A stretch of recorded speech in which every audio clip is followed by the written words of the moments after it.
I'm here because was it 21 years, 1992? 21 years ago, I photographed every person on this island. Yeah. And Mary Catherine, was the manager of the island, asked me recently if I'd come out and photograph the next generation. And that's why we're here, but I'm getting Seamus, my son-in-law, to do that. And of course I brought Noel Quirke with me, who was with me the first time we did the job. Noel. Tennis Chaplain Show. You were involved in this project 22 years ago, you were? He was, yeah. Yeah. No, 21 now. 21 years ago. Sorry, 21 years ago, Yeah. You did the processing. I did all the printing and all the mounting and all the framing, and I put them all up on the wall. And yet my name, Bertie, we'll be up there. and yet my name comes second on the plaque up there. But never mind about that. He can take all the glory. You might swap it Never around mind him tonight. having Yeah. all the glory. You have a long association together. Don't say too long. Together, actually a few doors from each other. Yeah. On the Key Road. You done the processing, Noel, did you? Yeah, we did all the processing, yeah. And For the Li- mounting. For Liam. Yes. Yeah. Over what period of time?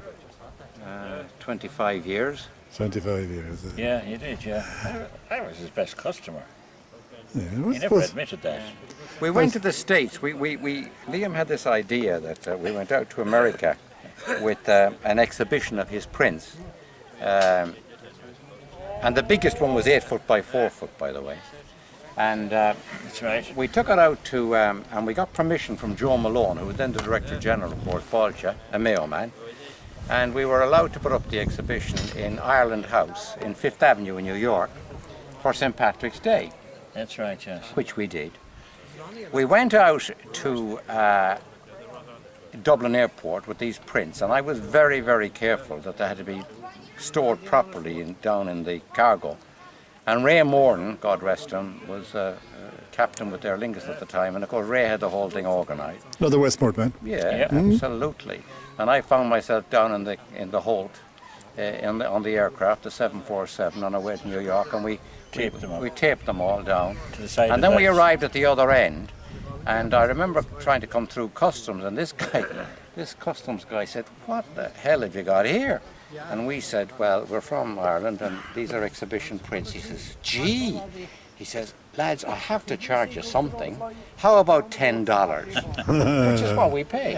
And Simon O'Hanlon, who was the public relations guy for Port Fáilte, was waiting for us outside. Yeah. And then he took us into Fifth Avenue with all the prints. We then went across the hotel to the Lewis something hotel. No, that was... No, Hold on a minute now. Let me it try was to... the Aer Lingus owned it. No, this one we went to this in Lexington Avenue. And we got up to the 12th floor, I think. We came out... The lowest summit. And a girl met us with Lowest some... summit. She had some drinks, she had cocktails and chocolates. Yeah. And we said, "What's this all about?"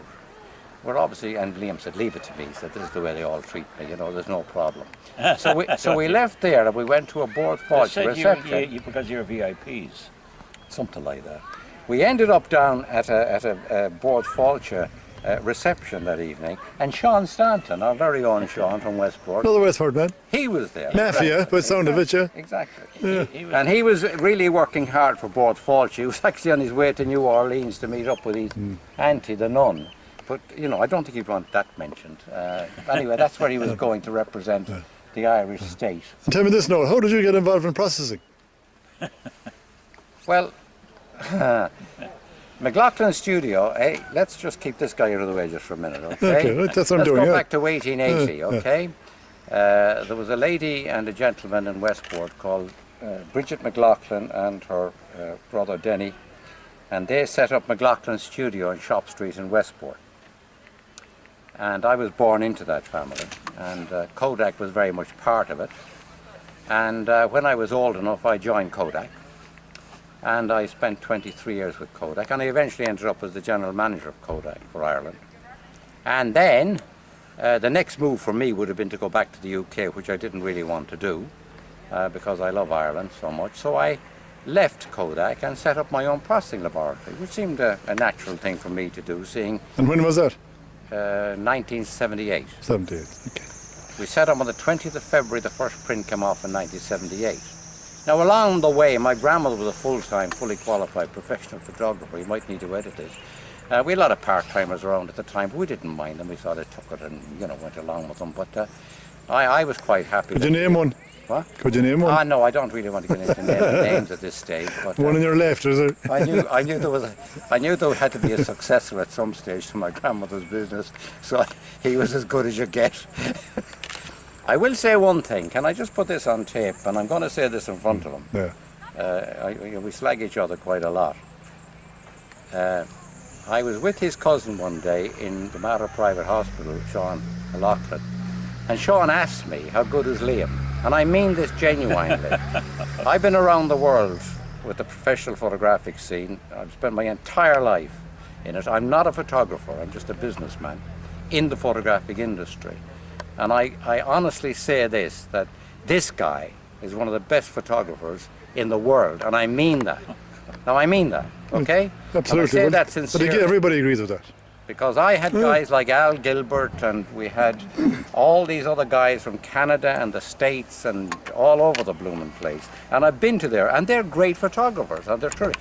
This guy stood out amongst them all, without a question. You started drinking this morning when you came off the street. I did not. No. Here we go, you see. And What makes them stand apart? And I think what really made him stand apart was his ability. He has one eye. Forget about yeah. Well, that's another. You can tell that story. Not only to photograph people, and I remember going into him one day in Bridge Street in Westport, and he said to me, "Noel, this is when he had the small shop, which is across the road," and he said to me, "Noel, I'm giving up black and white wedding. I'm going to go colour only." Huge decision for a man to take at that particular point in time, because black and white was still the biggie. Colour was on the way in, but he took the big, courageous business decision to do that. And he did it, and he did it very successfully. But I think the key to this fellow, at the end of the day, was to recognise around Clew Bay the enormity of the beauty of Clew Bay itself. And has he left a legacy behind him in terms of the beautiful images we have of Clew Bay, from Courtpatrick right down to all the islands, and all that kind of stuff went on. And one of the things about processing is, if I was to process some of the images that are just taken and sent in, you just print them in the normal way. But Liam used to come in and tell us what kind of colours he would like on the sunset or the sun, whatever, coming up and what have you. And I think that was the key to it all. It broke my bloody heart at times in business trying to satisfy him, but we got there. And I think that that's one of the great legacies I think he's going to leave behind him. I'm stopping this now. So you've seen the changes in photography, have you? Have you seen much change? You have seen change, yeah. Yes. How would you describe what happened? Well, I came back from England. I was with Kodak in Dublin, and then went to England with Kodak. And I was sent back from England in 1964 to introduce colour photography to Ireland. I had 32 counties to cover. I was a 25-year-old, 26-year-old guy. I had a very, very good job. And it was very, very difficult to introduce colour. A lot of people said, this colour thing is not going to take on, because they were quite happy with black and white. The colour thing then exploded, and that was fine. And guess what? At the end of all of that, people started reverting back to black and white again, and sepia tone prints, and what have you. So we went the full circle. But then I noticed from my travels in the States particularly, and particularly in Canada, I saw this digital thing coming down the track. And I said, this thing is coming down rapidly, but I didn't think it was going to come so fast. It came in so fast, the quality improved so much. And I was delighted. I was 63 years of age, so it was time for me to bow out of the processing business, and good luck to whatever's going on today. What you left out is, it was in our house that I suggested to you to get this other partner and go into the processing, leave Codex. Yeah, but I'd already got a fairly long history in processing anyway, because I ran a Kodak subsidiary in Dunleary. On your own, though. Well, yeah. It's kind of strange how the two of you from Westport, the two of you into photography, and two of you are great friends. All came together, yeah. We've had a lot to do with each other. And I tried my best to drown them a few times.